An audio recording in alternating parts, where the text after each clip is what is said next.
Okay, सो सच में जो विश्वासी होगा वो उस पर कभी भी दुष्ट आत्मा नहीं आ सकती है। पहला कुरिन्थियों का 6 अध्याय 19वीं पंक्ति और दूसरा कुरिन्थियों का 6 14 से 18। सो आप बोलोगे कि कैसे आपको पता है कि किसी पवित्र आत्मा जो विश्वासी है उसके अंदर दुष्ट आत्मा नहीं आ सकती है? ये 2 वर्सेस है, उसको ध्यान से पढ़ लेना, ठीक है। दुष्ट आत्मा सता सकती है एक विश्वासी को। पहले शमूएल 16 14 से 15 याद है, सौल को दुष्ट आत्मा सताने आई तो सता सकती है। ओके, ये याद रखिएगा कि सारे अविश्वासी जो हैं वो शैतान के राज्य में हैं। इसका ये मतलब नहीं है कि सारे अविश्वासियों के अंदर दुष्ट आत्मा है। तो किसी भी अविश्वासी से मिलो तो इसको मत बोलना है तेरे अंदर दुष्ट आत्मा, रुक मैं इनको निकालूं। सब अविश्वासियों में दुष्ट आत्मा नहीं है ना। तो जैसे अगर हम अपने घर से आए और हमारे घर में हम अकेले विश्वासी हैं तो घर जाके किसी को नहीं बोलना पिताजी बोला आपके अंदर दुष्ट आत्मा है, आप शैतान के राज्य के हो, मैं परमेश्वर के राज्य का हूँ, ऐसा नहीं बोलना। ओके, तो सारे अच्छा, बाइबल कॉलेज में हम लोग को सिखाया है सब दुष्ट, सब अविश्वासी हैं, वो शैतान के राज्य के हैं, तुम भी उसके राज्य के हो। तुम भी थे, तुमको भी पता नहीं था, जिस दिन विश्वास में तब पता चला, राइट। सो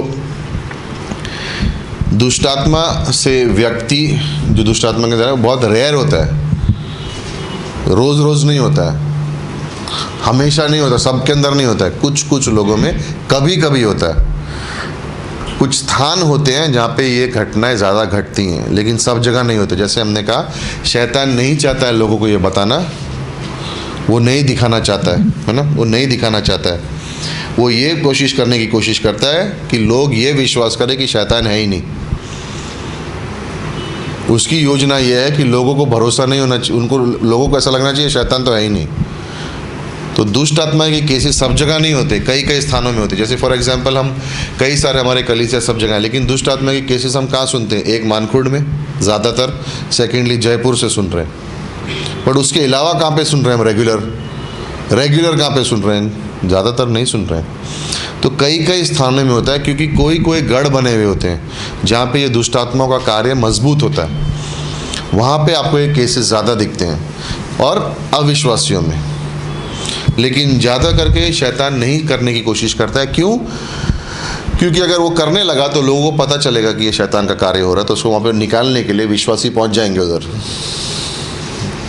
क्योंकि उनके अंदर पवित्र आत्मा है। तो जब उनको बहका के रखेगा, धोखे में रखेगा कि मैं हूँ ही नहीं, तो लोग विश्वास नहीं करेंगे। तो हर जगह पे नहीं होता है, हर समय पे नहीं होता है, कई कई जगह पे कभी कभी होता है ना। इसके लिए नाउ इस पंक्ति से हम सीखते हैं कि सोचिए कि अगर हम उस आराधनालय में हम यीशु के संग होते तो वहाँ पे दुष्ट आत्मा यीशु को क्या कह रहा है? तू परमेश्वर का पवित्र है। याद है वर्स नंबर 24 में देखो क्या लिखा है, वर्स नंबर 24 देखो क्या लिखा है, मरकुस का 1:24। उसने चिल्लाकर कहा, हे यीशु नासरी, हमें तुझसे क्या कहा? क्या तू हमें नष्ट करने आया है? मैं तुझे जानता हूँ, तू कौन है? परमेश्वर का पवित्र जन।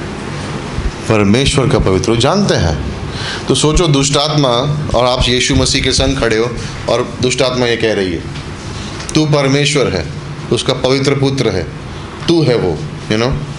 ये भी वो लोग जान रहे हैं कि यीशु मसीह के अंदर सामर्थ्य है उनको नाश करने का। ये भी जान रहे हैं उन लोग कि उनको एक दिन अंत में नाश उनका होना ही है। 1000 वर्ष के राज्य के बाद उनको डाल दिया जाएगा आग की खाई में, और वहाँ से वो निकल नहीं सकते कभी। और उसके बाद यीशु मसीह राज्य करेगा, शैतान और उसके सारे दुष्ट आत्माओं को आग की झील में डाल दिया जाएगा। ओके, और इसलिए वो कह रहे हैं कि तू हमको समय से पहले क्यों आ गया है? अभी तो हमारे पास टाइम है, अभी तो 2-3 हज़ार साल पहले आ गया हमें निकालने के लिए, समय से पहले क्यों आया? हम तुझे जानते हैं। सो इससे हमें सामर्थ्य मिलना चाहिए कि दुष्ट आत्माएं भी यीशु के नाम से कांपती हैं। वो अपना फ्यूचर जानते हैं कि वो कहाँ जाने वाले हैं, और वो जानते हैं कि यीशु मसीह के अंदर सामर्थ्य है, और यीशु मसीह पवित्र है, और ये दुष्ट आत्माएं पवित्र नहीं है, ये अपवित्र है, ये बुरी हैं। ओके, सो वर्स नंबर 25 पढ़िए कुंदन। यीशु ने उसे डांट कर कहा, चुप रह। और उसने याद रखना ये वर्ड, डांट कर कहा, न्योता नहीं दिया, प्लीज चुप रहे, विनती नहीं की, प्लीज प्लीज चुप रहे, डांट कर कहा। क्या कहा? डांट कर कहा, चुप रह, और उसमें से निकल गया। 26। तब अशुद्धात्मा उसको मरोड़कर और बड़े शब्द से चिल्लाकर उसमें से निकल गई। ओके, सो यहाँ पर ये दुष्ट आत्मा निकलना नहीं चाह रही थी, लेकिन क्योंकि यीशु का आदेश था, उसके पास कुछ नहीं था, उसको निकलना ही था। और ये रुकने की कोशिश कर रही है, इसलिए चिल्ला रही है वो आत्मा, क्योंकि उसको निकलना नहीं है उसमें से। लेकिन आज्ञा किसने दी? पवित्र परमेश्वर ने आज्ञा दी है, तो उसकी आज्ञा के सामने उसको झुकना ही पड़ेगा। और आवाज़ चिल्लाते चिल्लाते निकली। क्यों? क्योंकि मुझे निकलना नहीं था, लेकिन अब इसने बोला तो मुझे निकलना ही पड़ेगा।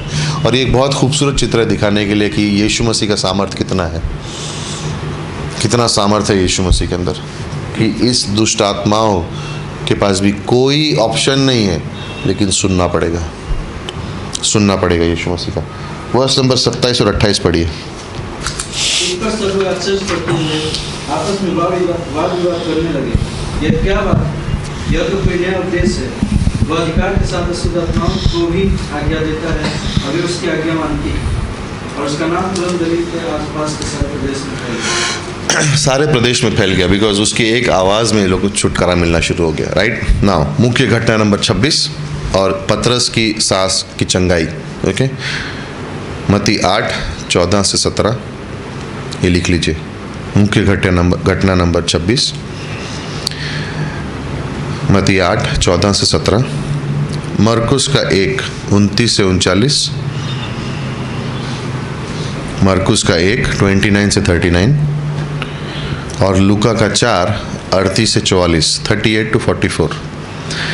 मत्ती 8:14 से 17, मरकुस 1:29 से 39 और लूका 4:38 से 44। ओके, यहाँ पे हम देखते हैं कि यीशु मसीह पतरस के घर में आए। उनकी पत्नी की माँ को बीमार पड़ा हुआ देखकर उन्होंने उनको छुआ और वो बुखार उनको छोड़ दिया और वो उठी और उनकी सेवा करने लगी। यहाँ पर यीशु मसीह ने आज्ञा दी उस बुखार को निकल जाने के लिए। ओके, जिस तरह से दुष्ट आत्माएं निकली उस तरह से बुखार भी निकल गया। ओके, जैसे ही उसकी माँ चंगाई पाई, उठ के वो सेवा करने लग गए। पतरस नाराज़ हो गया और 8 दिन तक उसने यीशु से बात नहीं की। नहीं कि मेरी माँ को, मेरी सास को जल्दी ठीक कर दिया तूने। जसपाल इतना था सो ये क्लास एक दिन पंजाब भी जाएगी तो प्रॉब्लम ना हो जाए। राइट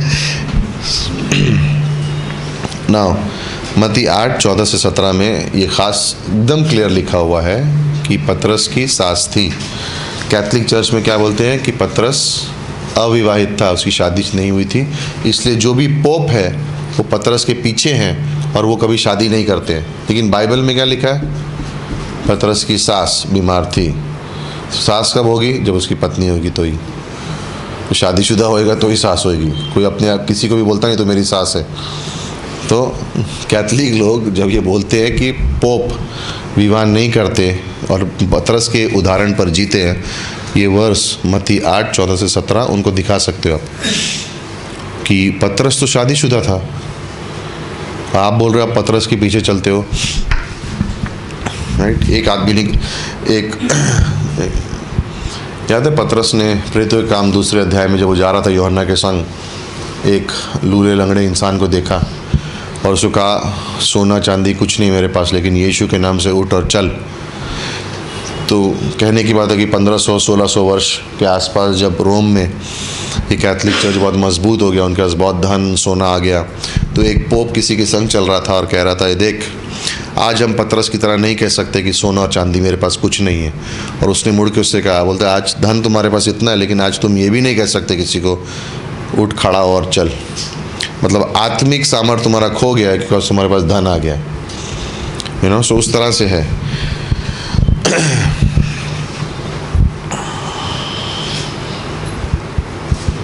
वर्स नंबर 16 और 17 पढ़ेंगे, मत्ती का 8 का, मत्ती 8 वर्ष 16 और 17।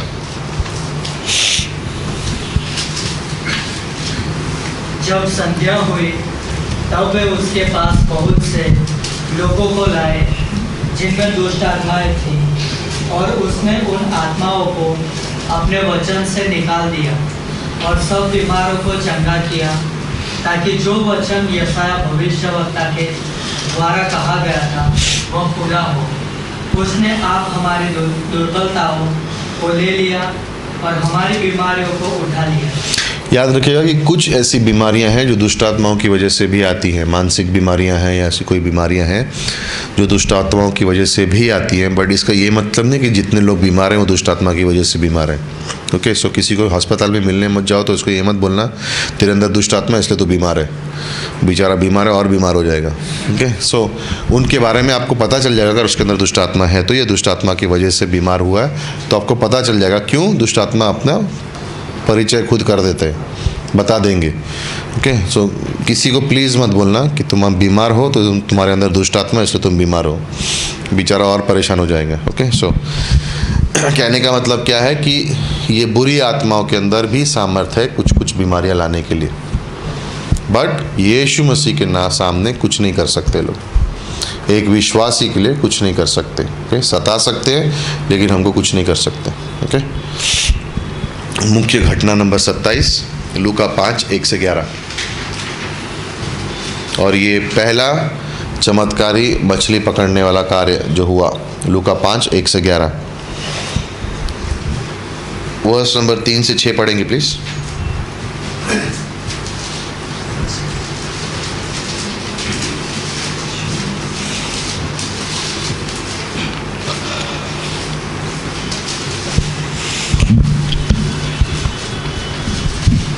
उन नावों में से एक पर जो सिमोन की थी चढ़कर उसने उससे विनती की कि किनारे से थोड़ा हटा ले चल।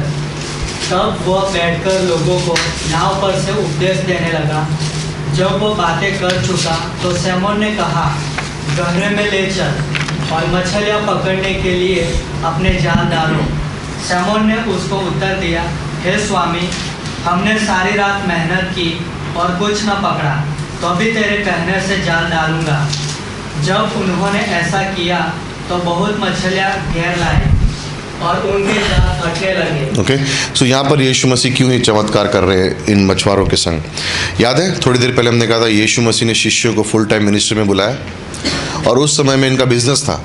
तो ये लोग क्या सोच रहे थे कि अगर इनका विश्वास के निर्णय चल रहा था उस वक्त कि अगर हम हमारा सेवकाई कार्य बिजनेस सब छोड़ दें और यीशु मसीह के पीछे हो लें तो आगे जाके क्या होगा? अगर पगार नहीं मिली तो, अगर मिनिस्ट्री अच्छी नहीं चली तो, अगर लोग ऑफरिंग नहीं दे तो, अगर मेरे को बराबर से घर नहीं मिला रहने के लिए तो, अगर सपोर्ट नहीं आया टाइम पे तो क्या होगा?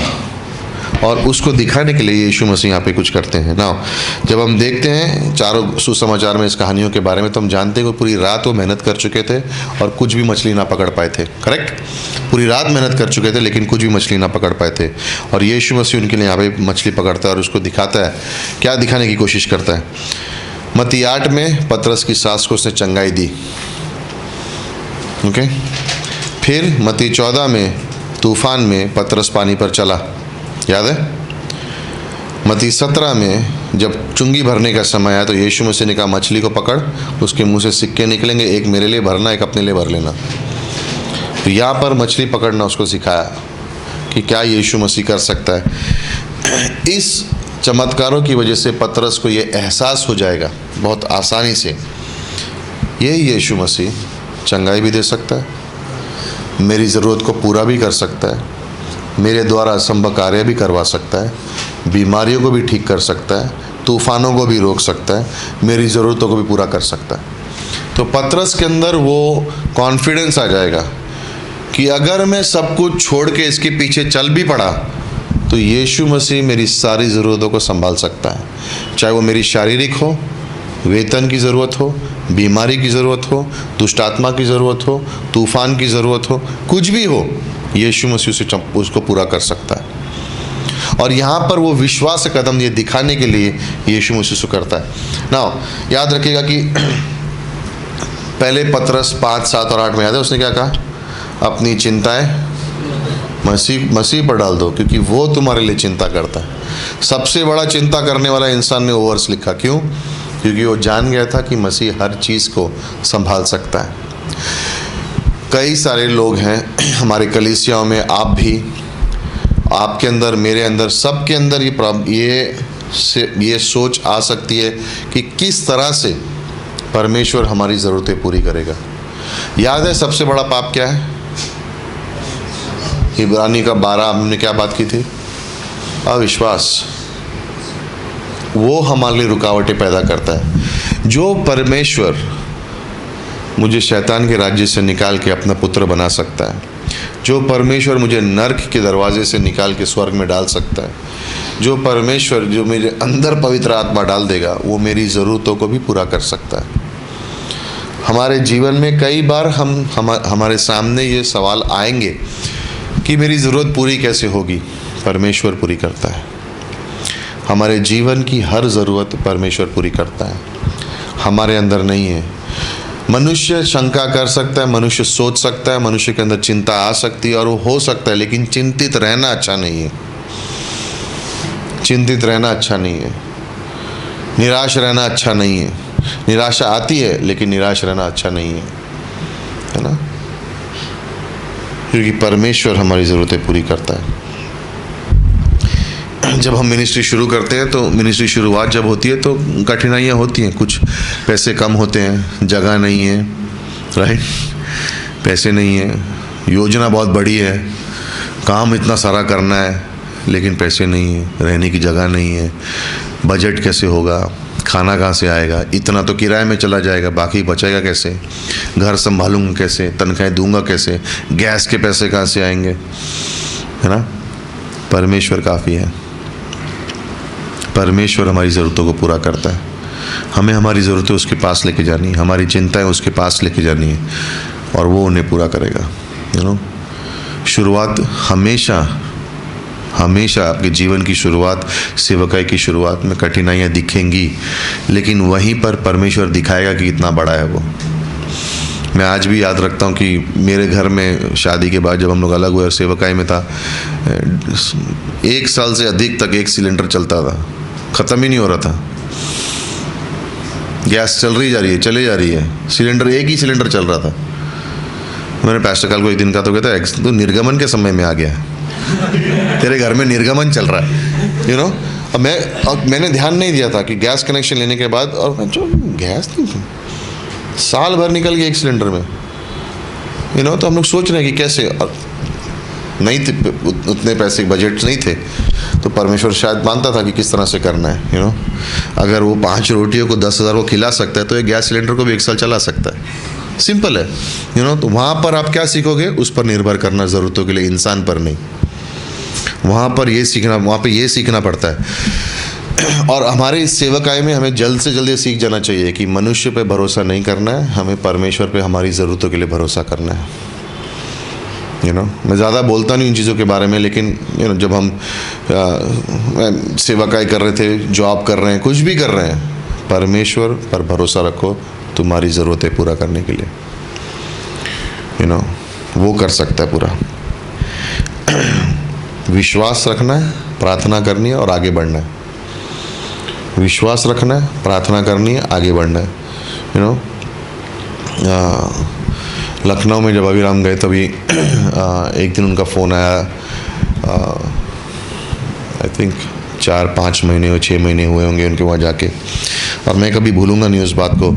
और सर्दी के मौसम में वो लोग बाइबल स्टडी करके आ रहे थे। I think Bible study 8-10 kilometre दूर थी, और साइकिल पे रात को ठंड में बच्चों के संग आ रहे थे, और उनमें से आई थिंक स्तुति को शायद पेट में दर्द होना शुरू हो गया। अंधेरे में साइकिल लेके चल रहे हैं, और बहुत सी कहानियाँ। और अगले दिन मुझे क्या नहीं बोलते, मेरे पास कुछ नहीं था, लेकिन मैं सीखा। मैंने क्या सीखा? कहते मैंने उनको उठाया, उसके पेट पे हाथ रखा और परमेश्वर से प्रार्थना की, इस दर्द को ले ले, और अपने कंधे पे उसको रखा। बोले 5 मिनट में ठीक हो गई हो। विश्वास, राइट। जब कुछ नहीं था, किसी को फ़ोन नहीं कर सकते रास्ते में, बीच में, तो किस पर भरोसा किया? परमेश्वर पे। तो विश्वास सीखे, राइट। विश्वास सीखे, एक करके आज कई सारे लोगों के पास पहुंच रहे। और मैं सिर्फ उनके बारे में नहीं कह रहा हूँ, कई सारे लोगों के बारे में कह रहा हूँ।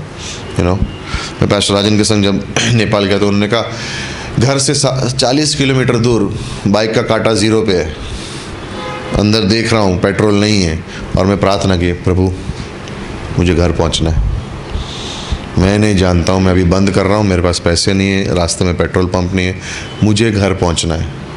कहते मैं घर पहुँच गया। सो परमेश्वर करता है सब कामों को, हम नहीं कर सकते, ये हमारी समझ के बाहर है।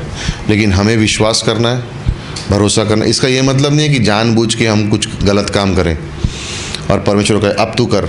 मैं उसके बारे में बात नहीं कर रहा हूँ, मैं जेन्युइन विश्वास के बारे में बात कर रहा हूँ, जहाँ ज़रूरत है, जहाँ पे परमेश्वर से मांगना है। और ज़रूरी नहीं है कि मतलब किसी को बोलो नहीं।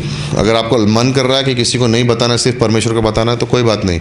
लेकिन अगर आपको मन कर रहा है कि किसी एक को बताऊं कि ताकि वो मेरे संग प्रार्थना कर सके, तो बताने में कोई हर्ज नहीं है। लेकिन भरोसा परमेश्वर पे करना है, जवाब वो लेके आएगा। ओके, सो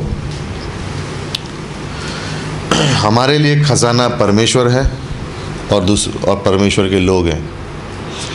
इमारतें, बिल्डिंगें तो बहुत मिल जाती हैं, लोग हमारा खजाना है और परमेश्वर हमारा सबसे बड़ा खजाना है।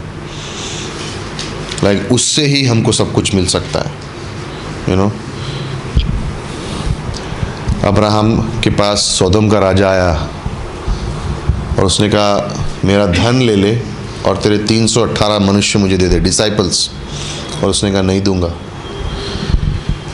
तो शिष्य डिसाइपलशिप को पैसे के साथ नहीं तोल सकते, डिसाइपलशिप को पैसे के संग नहीं तोल सकते। डिसाइपलशिप चमत्कारी कार्य है, सुपरनैचुरल है, परमेश्वर का काम है, मनुष्य का काम नहीं है। शिष्यता को तुम धन के संग तोल नहीं सकते। एक बीज जब ज़मीन में जाता है, मरता है, उसमें से पेड़ निकलता है। उसमें धन कितना भी लगा दो, लेकिन जब तक परमेश्वर सामर्थ्य नहीं देगा, वो बीज मर के उसमें से पेड़ नहीं निकलेगा। उस बीज को मरना ज़रूरी है, उस बीज में से पेड़ आना ज़रूरी है। धन से नहीं होगा, पवित्र आत्मा, ये रहस्य का कार्य है, ये परमेश्वर का कार्य है।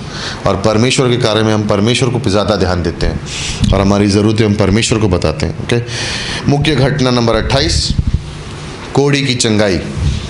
ये कोड़ी चंगाई पाएगा मरकुस 1:40 से 45, मत्ती 8:24 और लूका 5:12 से 16। ओके, सो मरकुस 1:40 से 45, लूका 5:12 से 16 और मत्ती 8:24। ओके, नाउ लय व्यवस्था 13 और 14 में आप देख सकते हो एक कोड़ी के बारे में।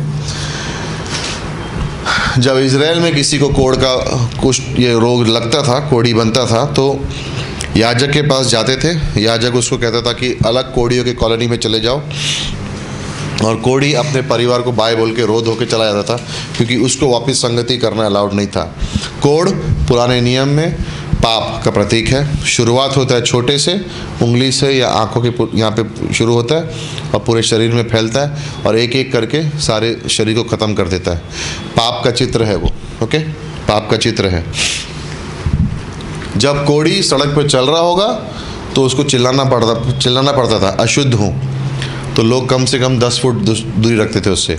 हवा चल रही होगी तो लोग 100 फुट दूरी रखेंगे और उसको, लेकिन उसका कार्य है कोड़ी को चिल्लाना है, मैं कोड़ी हूँ, अशुद्ध हूँ। तो अगर लोग सामने से आ रहे हैं तो लोग दूर हो जाएंगे कि कोड़ी आ रहा है, इसको ये रोग है, इसके सामने से दूर रहो।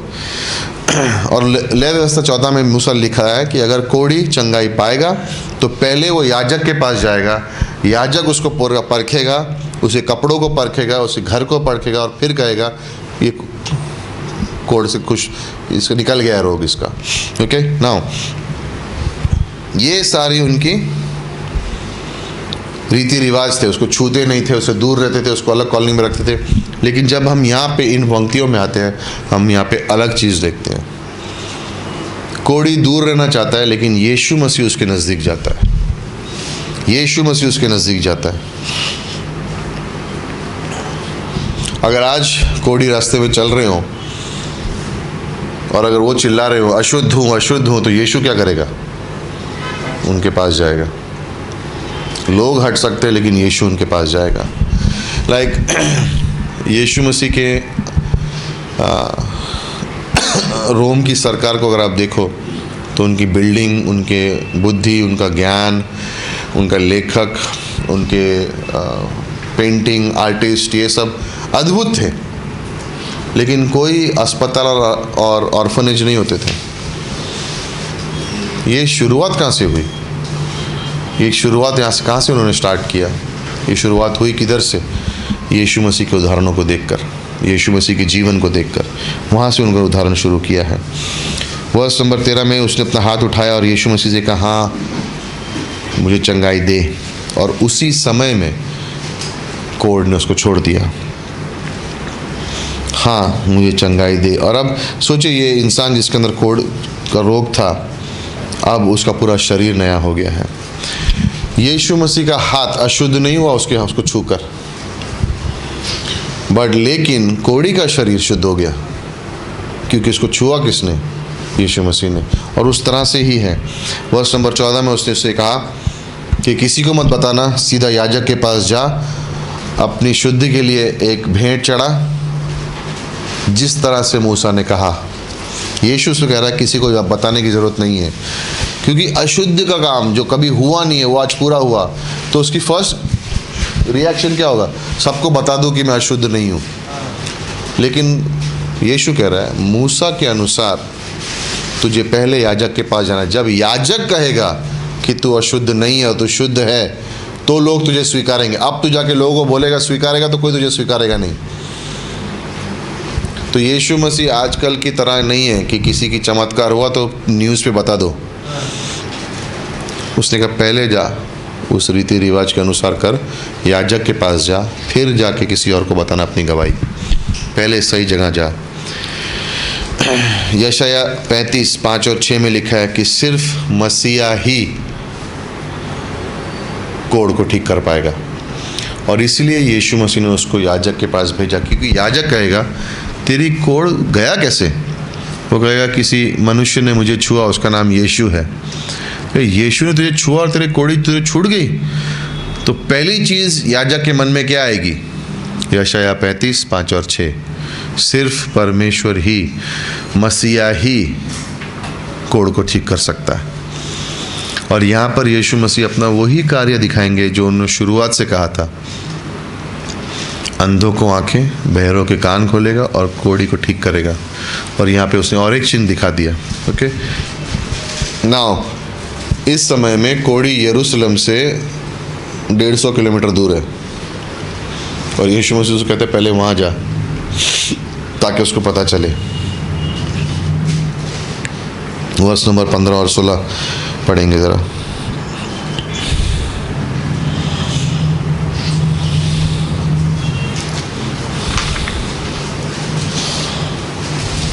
लूका का वर्ष 15 और 5वां अध्याय 15 और 16।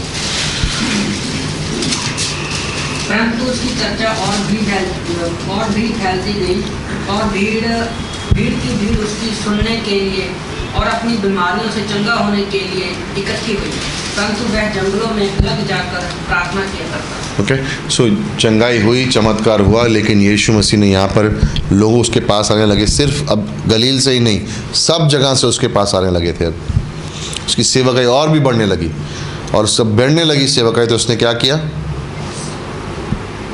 अकेले वीरान में जाके प्रार्थना करनी शुरू की। और यहाँ पे वो हमें एक रहस्य बता रहा है, हमारी सेवकाई में सामर्थ कहाँ से आएगा? परमेश्वर के संग जो समय बिताएंगे उससे आएगा। मार्टिन लूथर कहता था मेरे पास आज 3 घंटे मीटिंग करनी है, तो 3 घंटे में प्रार्थना भी करूँगा। मैं घर से निकलने से पहले प्रार्थना करूँगा, ताकि उस मीटिंग में जाना हो, काम करने जाना हो, कहीं भी कुछ भी करने जाना हो, तो मुझे सामर्थ परमेश्वर की ओर से आएगा। तो घर में निकलने से पहले प्रार्थना करे बगैर नहीं निकलूँगा। प्रार्थना सिर्फ ये नहीं कि यीशु मसीह तो मेरे घर में जब मैं निकल रहा हूँ तो हर एक काम के अंदर आपका नाम हो, आशीष हो, महिमा हो आपकी, आपका नाम और ऊंचा उठे। यू नो, पास्टर अनिल ने एक बार कॉन्फ्रेंस में कह दिया था कि हम विश्वासी हैं, नाश्ता करे बगैर हम घर से निकलते नहीं है, लेकिन प्रार्थना करे बगैर हम बहुत बार घर से निकल जाते हैं। यू नो, उन्होंने कॉन्फ्रेंस में एक रैप सेशन में बोल दिया कि हम वैसे विश्वासी हैं जो मोबाइल फ़ोन बिना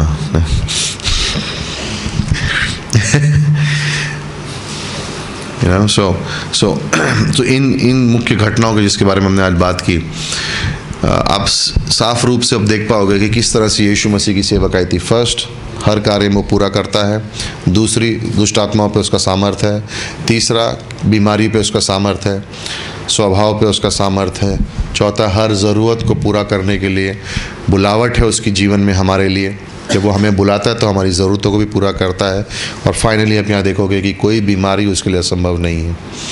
हमारा काम क्या है? हमारी चिंता उस पर डालो और उस पर निर्भर करना हमें सीखना है।